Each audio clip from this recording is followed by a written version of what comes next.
सुप्रभात। आज हम कक्षा 11वीं के अंतर्गत हिंदी विषय में पाठ 4 वे आँखें का अध्ययन करने जा रहे हैं। इस काव्य पाठ के रचयिता हैं कवि सुमित्रानंदन पंत। कवि सुमित्रानंदन पंत का मूल नाम गोसाई दत्त रहा है और आपका जन्म जिला अल्मोड़ा उत्तरांचल में हुआ है। आपकी प्रमुख रचनाएं वीणा, ग्रंथि, पल्लव, गुंजन, युगवाणी, ग्राम्या, चिदंबरा इत्यादि रही हैं। पुरस्कारों की यदि बात की जाए तो भारतीय ज्ञानपीठ पुरस्कार, साहित्य अकादमी पुरस्कार, सोवियत लैंड नेहरू पुरस्कार और पद्म भूषण जैसे सम्मानित पुरस्कारों से आप नवाजे गए हैं।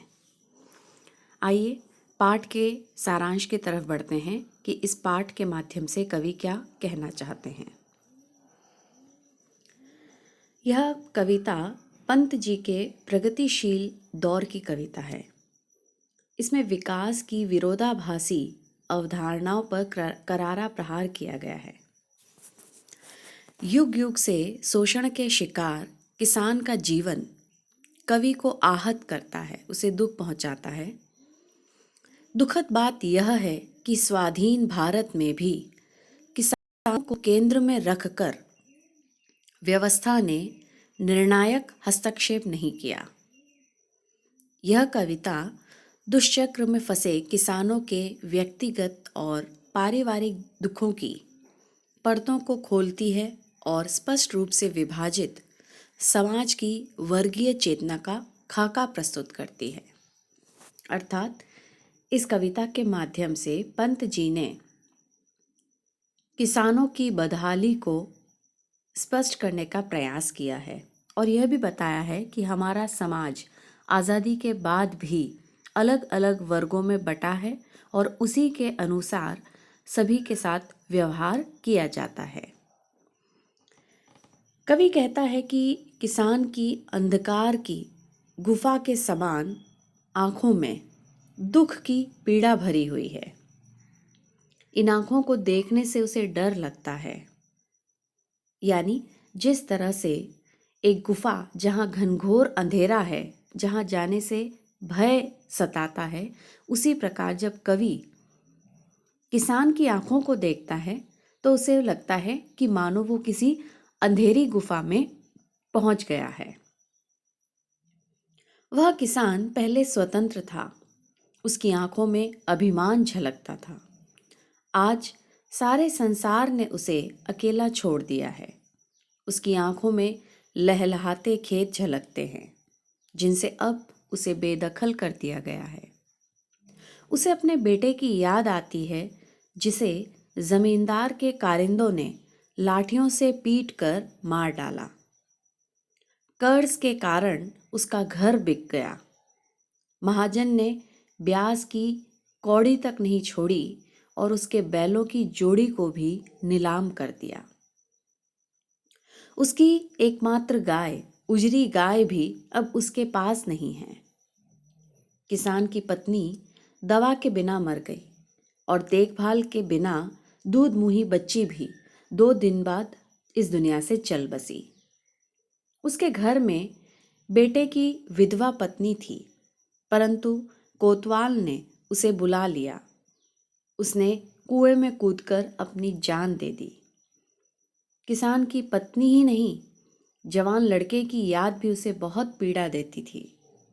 जब वह पुराने सुखों को याद करता है तो आंखों में एक चमक आ जाती है, लेकिन अगले ही पल सच्चाई के धरातल पर आकर उसकी आंखें पथरा जाती है और वह हताश और निराश बैठा रह जाता है।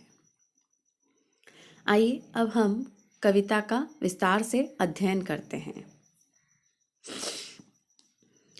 अंधकार की गुहा सरीखी उन आँखों से डरता है मन, भरा दूर तक उनमें दारुण दैन्य दुख का नीरव रोदन। वह स्वाधीन किसान रहा, अभिमान भरा आँखों में इसका, छोड़ उसे मंझधार आज, संसार कगार सदृश बह खिसका। तो आइए देखते हैं कि इन काव्य पंक्तियों के माध्यम से कवि क्या भाव स्पष्ट करते हैं। इस कविता में कवि ने भारतीय किसान के भयंकर शोषण और दयनीय दशा का वर्णन किया है। कवि कहता है कि शोषित किसान की गड्ढों में धसी हुई आंखें अंधेरी गुफा के समान दिखती है, जिनसे मन में अज्ञात भय उत्पन्न होता है। ऐसा लगता है कि उनमें बहुत दूर तक कोई कष्टप्रद दयनीयता और दुख का मौन रुदन भरा है। मौन रुदन अर्थात जो चुप रहकर अंदर ही अंदर रो रहा हो। उसकी आंखों में भयानक गरीबी का दुख व्याप्त है, मौजूद है। किसान का अतीत, उसका भूत बहुत अच्छा रहा। वह सदैव स्वाधीन था। उसके पास अपने खेत थे। उसकी आंखों में स्वाभिमान झलकता था। परंतु आज वह अकेला पड़ गया है और संसार उसे समस्याओं के बीच में छोड़कर किनारे की तरह बहकर उससे दूर चला गया। यानी उसके अपनों ने भी, समाज के जितने भी उसके लोग हैं, उसके परिचित हैं, उन सब ने भी आज उससे किनारा कर लिया, मुंह मोड़ लिया। अर्थात उसकी समस्याएं हैं, उसे स्वयं ही इन्हें हल करना होगा। इस काव्यांश में शिल्प सौंदर्य के विषय में अगर हम बिंदु देखें तो सर्वप्रथम कि किसान की उपेक्षा का मार्मिक चित्रण किया गया है। अंधकार की गुहा सरीखी में उपमा अलंकार है, क्योंकि किसान की आंखों को अंधेरे से भरी गुफा की उपमा दी गई है। दारुण दैन्य दुख अनुप्रास अलंकार है, कारण द वर्ण की आवृत्ति हुई है। कगार सदृश में उपमा अलंकार है, भाषा में लाक्षणिकता है, संस्कृत निष्ठ बोली है और भाषा में एक प्रवाह है। आगे बढ़ते हैं और दूसरे काव्यांश की तरफ चलते हैं।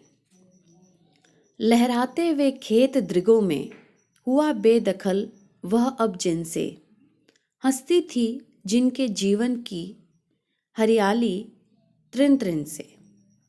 आँखों ही में घूमा करता वह उसकी आँखों का तारा, कारकुनों की लाठी से जो गया जवानी में ही मारा। किसान अपने अतीत को याद करता है। उसकी आँखों के समक्ष उसके खेत लहलहाते नजर आते हैं, जबकि अब उन खेतों से उसे बेदखल कर दिया गया है। अर्थात जमींदारों ने उसकी ज़मीन हड़प ली, या ये कह सकते हैं कि जिनसे किसान ने कर्ज लिया था, उन पूंजीपतियों ने, उन जमींदारों ने उसकी ज़मीन उससे छीन ली है। कभी इन खेतों के तिनके तिनके में हरियाली लहराती थी और वही उसके जीवन को सुखमय बनाती थी। आज वह सब कुछ खत्म हो गया है। किसान की आंखों में उसके प्यारे बेटे का चित्र घूमता रहता है। बार बार उसे वही दृश्य याद आता है, जब उसके जवान बेटे को जमींदार के कारिंदों ने, यानी जमींदार के आदमियों ने लाठियों से पीट पीट कर मार डाला, क्योंकि उसके बेटे ने जमींदारों का विरोध किया और इसी कारण वह अपनी जिंदगी खो देता है। और यही उसके लिए सबसे बड़े दुख की बात है कि उसके बुढ़ापे का एकमात्र सहारा उसका बेटा भी आज इस दुनिया में नहीं रहा और इन्हीं जमींदारों के शोषण का शिकार हुआ। शिल्प सौंदर्य में अगर हम देखें तो प्रथम बिंदु रहेगा कि इन पंक्तियों में जमींदार के अत्याचारों का वर्णन है। लहराते खेत और जमींदारों की लाठी से पीटकर मरे पुत्र में दृश्य बिंब साकार किया गया है। दृश्य बिंब यानी आंखों के सामने वही दृश्य साकार हुआ है जैसा कि उस समय में घटित हुआ। त्रिन त्रिन में पुनरुक्ति प्रकाश अलंकार है। जीवन की हरियाली में रूपक अलंकार है। आंखों में घूमना और आंखों का तारा, इन मुहावरों का सार्थक प्रयोग कवि ने किया है। भाषा में लाक्षणिकता है और संस्कृत निष्ठ खड़ी बोली है। तीसरा काव्यांश इस प्रकार है। बिका दिया घर द्वार महाजन ने, न ब्याज की कौड़ी छोड़ी। रह रहे आंखों में चुपती वह, कुर्क हुई बर्धों की जोड़ी। उजरी उसके सिवा किसे कब पास दुहाने आने देती। आहा आंखों में नाचा करती, उजड़ गई जो सुख की खेती। कवि किसान की दयनीय दशा का ही इसमें वर्णन कर रहा है और कहता है कि किसान कर्ज में डूब गया है। महाजन ने या जमींदार ने धन और ब्याज की, मूलधन और ब्याज की वसूली के लिए किसान की स्थायी संपत्ति को नीलाम कर दिया। उसे घर से बेघर कर दिया, परंतु अपने ऋण के ब्याज की पाई पाई हासिल कर ली। किसान को सबसे ज्यादा पीड़ा तब हुई जब उसके बैलों की जोड़ी को भी नीलाम कर दिया गया। यह बात उसकी आंखों में आज भी चुभती है। उसके रोजगार का साधन भी उससे छीन लिया गया है। किसान के पास दुधारू गाय थी जो बेहद उजली, जिसे वो प्यार से उजरी कहता था। वह किसान के सिवाय किसी और को अपने पास दूध दूहने नहीं आने देती थी। कहीं ना कहीं किसान और उस गाय के बीच एक असीम स्नेह का भाव था। मजबूरी के कारण किसान को उसे भी बेचना पड़ा। इन सब बातों को याद करके किसान बहुत व्यथित होता है और ये सारे दृश्य उसकी आंखों के सामने नाचते हैं। उसकी सुख भरी खेती मानो उजड़ चुकी है और वो निराश और हताश हो चुका है। शिल्प सौंदर्य में पहला बिंदु इस प्रकार है कि किसानों पर महाजनों के अत्याचारों का सजीव वर्णन किया गया है। गरीबी के कारण बैल और गाय, जो उसके परिवार का एक अभिन्न हिस्सा है, उन्हें भी बेचने का दृश्य दिखाया है जो बेहद कारुणिक है, करुणा से भरा है। घर द्वार की कौड़ी किसे कब में अनुप्रास अलंकार है। रह रहे में पुनरुक्ति प्रकाश अलंकार है। आंखों में चुभना, आंखों में नाचना आदि मुहावरों का सार्थक प्रयोग है। देशज शब्द बर्धों का सटीक प्रयोग है और ग्रामीण परिवेश साकार हुआ है। आगे बढ़ते हैं। अगला काव्यांश इस प्रकार है। बिना दवा दर्पण के घरनी स्वर्ग चली, आंखें आती भर देख रेख के बिना दूध मुही बिटिया 2 दिन बाद गई मर। घर में विधवा रही पतोहू, लक्ष्मी थी यद्यपि पति घातिन। पकड़ मंगाया कोतवाल ने, डूब कुएं में मरी एक दिन। किसान की पारिवारिक स्थिति का कवि यहाँ वर्णन करते हुए बताता है कि किसान की पत्नी दवा दारू यानी इलाज के अभाव में मर गई। उसके पास संसाधनों की इतनी कमी थी कि वह उसका इलाज भी नहीं करा सका। यह सोचकर उसकी आंखों में आंसू आ जाते हैं। पत्नी की मृत्यु के बाद उस किसान पर और उसकी पत्नी पर आश्रित नन्ही सी बच्ची भी 2 दिन बाद मर गई। किसान के घर में उसकी विधवा पुत्र वधू ही बची थी, जिसका नाम लक्ष्मी था, परंतु उसे पति को मारने वाला समझा गया। समाज में पति की मृत्यु होने पर उसकी पत्नी को ही जिम्मेदार मान लिया जाता है। तो इस माध्यम से कवि यहाँ दिखाना चाह रहा है कि हमारे समाज में महिलाओं की स्थिति अत्यंत दयनीय है और एक दिन कोतवाल ने उसे बुलाकर उसकी इज्जत को लूटना चाहा, उसके साथ दुर्व्यवहार करना चाहा। अपनी लाज को बचाने के कारण उस पतोहू ने कुएं में कूदकर आत्महत्या कर ली। इस प्रकार से किसान का पूरा परिवार ही बिखर गया। किसान की गरीबी, शोषण और लाचारी का इस काव्यांश में सजीव चित्रण है आंखें भर आना मुहावरे का सार्थक प्रयोग किया गया है। घरनी, स्वर्ग, लक्ष्मी जैसे तद्भव शब्दों के प्रयोग से भाषा को सहजता दी गई है। अनुप्रास अलंकार है दवा दर्पण 2 दिन। पति की हत्या के बाद नारी के प्रति समाज के कटु दृष्टिकोण का पता चलता है। खड़ी बोली हिंदी है और पुलिस के अत्याचार का वर्णन किया गया है। आगे बढ़ते हैं और काव्यांश को देखते हैं कि इसमें कवि क्या कह रहा है। खैर पैर की जूती जोरू न सही एक दूसरी आती, पर जवान लड़के की सुध कर सांप लौटते फटती छाती। पिछले सुख की स्मृति आंखों में क्षण भर एक चमक है लाती। तुरंत शून्य में गढ़ वह चितवन तीखी नोक सदृश बन जाती। किसान को अपनी पत्नी की मृत्यु पर विशेष शोक नहीं है।